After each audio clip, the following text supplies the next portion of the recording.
What's up, Samurai? Today we're going to be doing a guide on the new weapon in Wayfinder, which is going to end up being this bad boy right here, the Juggernaut. In my experience with this weapon, it's actually insanely overpowered, which you can kind of expect when it comes to new content in this game. Obviously, there's going to be quite a bit of power creep, but I wasn't really expecting it this soon. Like, in comparison to the default axe anyways, because I don't have any of the other two-handed weapons yet, this thing is way stronger, most of all because of its weapon ability. So showing you guys a little bit of combat footage here, the weapon itself is going to end up having the same animation as a normal two-handed weapon for sure, but the actual ability power is going to take a little while to get used to. It can be pretty difficult to aim this thing because essentially where your character is aiming, not where your camera is aiming, when you activate the ability, your Wayfinder is going to charge in that direction, and it is going to deal damage to enemies so long as they're on the back end.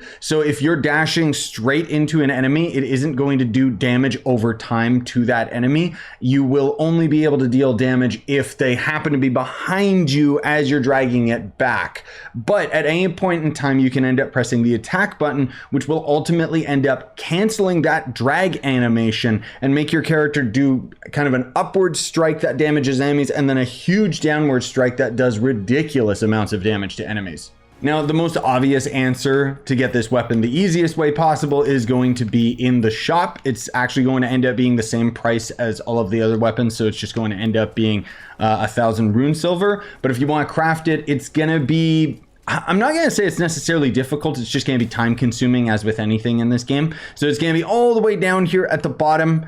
Or at least close to the bottom. I thought it was close to the bottom. Anyways, I guess it's in the middle. So the main weapon is going to end up, of course, requiring the form, the spirit, the essence, and finally the shell. The form is going to require some glimmering viridian spectra, which of course is gotten from dungeons when you have the poison imbuement. Treasure Phoenix Down, which is gotten from the Phoenix event, as we've seen time and time again within random dungeons. Usually I find these in the Codex halls, but I have seen them in other places as well. The Archon's Prisma, which is found by defeating the Archon Commander. Some gold and some Argent Spectra, which is found in the Undercroft. The Juggernaut Shell is going to have a lot of the same materials from the Juggernaut's Form. However, the boss material is going to be the Corrupt MLU, which is gotten from the Drill Machine, the new boss, which I've got another video showing you how to actually summon that boss or get ready to fight it.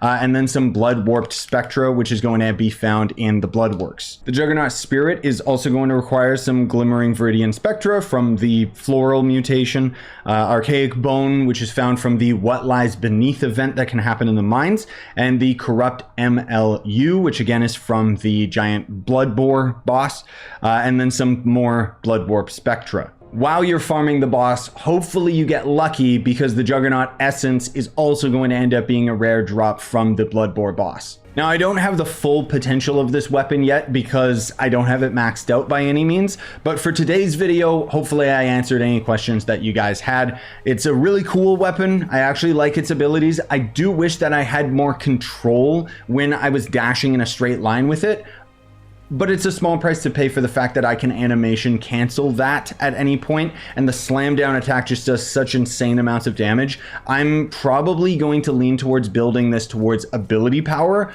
but time will tell whether or not that's going to end up being the most beneficial because it's probably just going to be weapon power as usual, but we'll see.